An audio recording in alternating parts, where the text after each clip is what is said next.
Meus amigos, na Revista Espírita do ano de 1859, do mês de fevereiro, o Jornal de Estudos Psicológicos, publicado sob a direção de Allan Kardec, traz para nós aqui um trechinho que vai nos falar um pouco a respeito da infância das nossas crianças.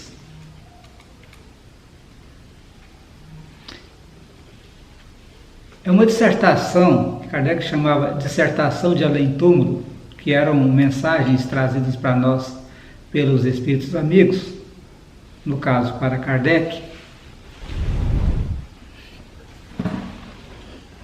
E ela traz aqui uma contribuição muito interessante para nós que temos os nossos filhos, principalmente para os pais que têm os seus filhos ainda criança, ainda no estado de infância. Então começa questionando: não conheceis o segredo que as crianças escondem em sua inocência? Não sabeis o que são, o que foram, nem o que serão. Todavia as amais, e quereis bem como se fosse uma parte de vós mesmos. De tal modo que o amor de mãe por seus filhos é reputado o maior que um ser possa ter por um outro ser. De onde provém essa doce afeição, essa terna benevolência que os próprios estranhos sentem por uma criança? Sabei-o? Quer dizer, vocês sabem? E o Espírito conclui: não, é isso que vou explicar-vos. Nós vamos trazer então as explicações deste Espírito, que por acaso não se identificou, mas trouxe uma informação bem útil, conduzindo nós a pensarmos a respeito. As crianças, segundo diz ele, são os seres que Deus envia em novas existências. E para que não possam lançar-lhes em rosto uma severidade muito grande, Deus deu a essas crianças todas as aparências de inocência. E nós observamos, abrindo aqui um parênteses, que também todas as espécies de animais, os seres, principalmente os mamíferos, nascem delicados, nascem necessitados de cuidados. A natureza é sábia, a inteligência divina é sábia. Para que sejam cuidados, é necessário que despertem nas pessoas ou nos pais, no caso de qualquer outro ser vivo, a necessidade desses cuidados. E por isso eles nascem delicadinhos, bonitos, né? Criança que talvez se torne tão difíceis até de serem olhadas, como é o nosso caso, mais tarde, devido à não beleza, né, do seu corpo físico, quando elas são criancinhas, todo mundo acha bonitinho. Se bem que criança, eu acredito, todas elas têm cara de joelho com o nariz no meio. Mas vamos lá. Mesmo a criança, que possa até mais tarde trazer uma maldade natural, mesmo essa criança, ela vai estar coberta. Os seus defeitos serão cobertos por essa inocência. Porque ela não tem consciência ainda dos seus atos, né? E então a natureza as protege. Essa inocência não é uma superioridade real sobre o que elas eram antes. É a imagem do que deveriam ser, e se não o são, é unicamente sobre elas que diz recai a pena. Vamos entender o que o Espírito quis dizer aqui. Todos nós um dia teremos uma imagem formosa, perfeita, linda, todos nós. Mas é uma construção. Mas quando a gente nasce, a gente vem com essa beleza. A gente vem de uma forma delicada, inocente. A forma que um dia as nossas almas, todos nós teremos, quando tivermos alcançado a nossa evolução. Mas não foi somente por causa delas que Deus deu este aspecto. Foi também, sobretudo, pelos seus pais, cujo amor é necessário à sua fraqueza. E esse amor seria singularmente enfraquecido pela visão de um caráter colérico e rude, ao passo que, crendo os seus filhos bons e dóceis, dão-lhes toda a sua afeição e a cercam com os mais delicados cuidados. Você imagina uma criança nascendo barbada, né? Já com cara de adulto. Ninguém ia querer cuidar, né? Seria um ser que as pessoas iam desprezar, mas a natureza é sábia. Mas quando as crianças não têm mais necessidade dessa proteção, ou seja, assim que elas crescem, elas não precisam mais dessa assistência, durante aí seus 15 anos, 20 anos, aí o caráter real e individual da pessoa, ele vai reaparecer, né? O caráter do espírito vai aparecer com toda a sua nudez. E permanece bom se ele era fundamentalmente bom, mas se iriza sempre de nuances que estavam escondidas pela primeira infância. Então ele vai mostrar as arestas dele, as dificuldades de convivência. A adolescência em si, ela vai despertar o espírito que estava dormindo, que estava dormente dentro daquele corpo infantil. E aí a dificuldade, muitas vezes, de pais e filhos se entenderem, por causa das dificuldades da adolescência, que é justamente o período em que o espírito desperta para essa nova vida, para esse novo momento. Vedes que os caminhos de Deus são sempre os melhores, e que, quando se tem o coração puro, é fácil conceber a sua explicação. Então vejamos quanto Deus é inteligente. Com efeito, pensai bem que o espírito, diz aqui a lição, a mensagem, das crianças que nascem entre vós, pode vir de um mundo onde tomou hábitos muito diferentes.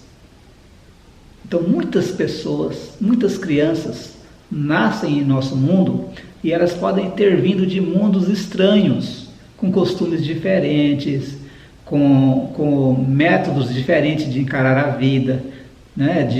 Inclusive nós podemos notar que há pessoas que se revoltam com a sua aparência física, algumas colocam penduricalhos na orelha, nos lábios, no nariz, por todo o corpo, pintam e tatuam o corpo inteiro, porque não estão satisfeitas com o corpo. Muito provavelmente, algumas dessas pessoas, não são todas, alguns desses espíritos podem ter vindo de outros setores do universo, de outros planos ou de outros mundos, e chegaram aqui e quiseram então novamente se adequarem à semelhança daquilo que eles já viviam noutras culturas. Como quereis que fosse ao vosso meio, em novo ser, que vem com paixões diferentes daquela que possuís, com inclinações, gostos inteiramente opostos aos vossos? Como quereis se incorporassem em vossas fileiras de outro modo do que Deus quis, quer dizer, pela peneira da infância? Então vem a necessidade dos seres passarem pela fase de infância, para se adequarem ao novo mundo ao qual elas estão adentrando. Aí se confundem todos os pensamentos, todos os caracteres, todas as variedades de seres engendrados por essa multidão de mundos nos quais crescem as criaturas. Vós mesmos, em morrendo, vos encontrais em uma espécie de infância no meio de novos irmãos. Então o Espírito alerta que quando a gente desencarna, novamente a gente entra numa espécie de infância, por não entender direito, não estar mais em nossas lembranças, porque a gente, embora tenha vindo do plano espiritual, quando a gente retorna para lá, a gente retorna com amnésia. Não lembramos de nada que aconteceu nas nossas vidas passadas e possivelmente só nos lembraremos da existência que nós estamos vivendo atualmente. Só depois de algum tempo que a gente pode lembrar desses outros fatos anteriores. Então nós chegamos lá também como se fôssemos crianças e somos tratados com todo carinho, com toda certeza, pelos espíritos amigos. Na vossa nova existência não terrestre, quando a gente chega lá novamente, nós ignoramos todos os hábitos, os costumes, as relações desse mundo novo, né? Para conosco.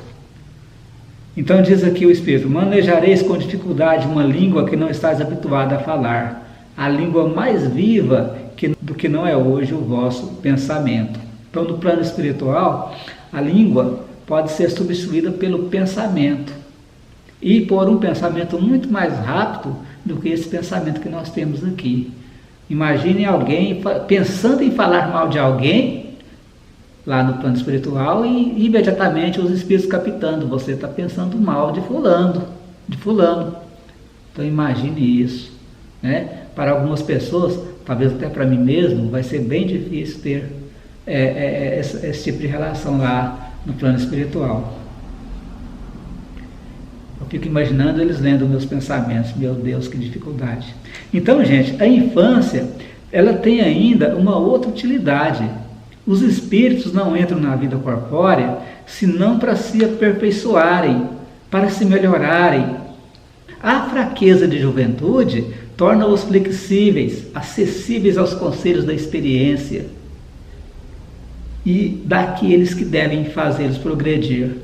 E é então que se pode reformar o seu caráter e reprimir os seus maus pendores. Então a criança vem amolecida, ela vem dengosa, ela vem pequenininha, para a gente começar a formar novamente o caráter dela, para a gente sobrepor os maus sentimentos que ela possa trazer por outros bons sentimentos. Então está aí a importância de falar de coisas boas para as crianças, de ler o Evangelho, de comentar a vida de Jesus, de mostrar a ela os bons costumes, as leis morais do nosso mundo, do nosso país, e de abraçá-las, principalmente dando a elas muito carinho e muito respeito, sem deixar de sermos justos nas horas necessárias, sem deixarmos de dar a elas lições firmes e duras quando for necessário. Então é assim que a infância, ela não é somente útil, necessária, indispensável, mas ainda a consequência natural das leis que Deus estabeleceu e que regem o universo. Conclui o Espírito aqui. Então é muito bom a gente entender essa questão e não deixar que as nossas crianças cresçam como se fossem batatas plantadas no fundo do quintal. Elas não vão desenvolver da forma correta ou escorreita se nós não fizermos a nossa parte. Se nós não dermos a elas o carinho e a educação que elas precisam. A hora de dizer não, a hora de dizer sim e a hora de dar carinho. Isso eu acredito que em todos os momentos é hora de dar. Então Kardec conclui aqui, fazendo uma nota a respeito dessa lição trazida por este Espírito. Vamos ler a nota e encerraremos então a nossa mensagem de hoje. Chamamos a atenção dos nossos leitores sobre essa notável dissertação, cuja alta importância filosófica está facilmente compreendida. De que de mais belo, de mais grandioso que essa solidariedade que existe em todos os mundos? Que de mais próprio para nos dar uma ideia da bondade e da majestade de Deus? A humanidade cresce com tais pensamentos, ao passo que nós a explicamos, reduzindo-a a mesquinhas proporções da vida efêmera de nosso mundo, imperceptível entre os mundos. Então, às vezes a gente pensa que a Terra é o único mundo que existe no universo, e não é. É apenas mais um e talvez um dos mais imperceptíveis. Então nós vamos abraçar nossos filhos como filhos das estrelas, como filhos do universo que Deus confiou a nós, para darmos a eles o carinho e o respeito que eles precisam. Então, dessa forma, nós vamos entender que os nossos filhos são os maiores presentes que Deus nos deu. Que Jesus ou a espiritualidade esteja no coração de todos. Obrigado por mais este momento. Esperamos que no próximo esteja conosco também. Muito obrigado.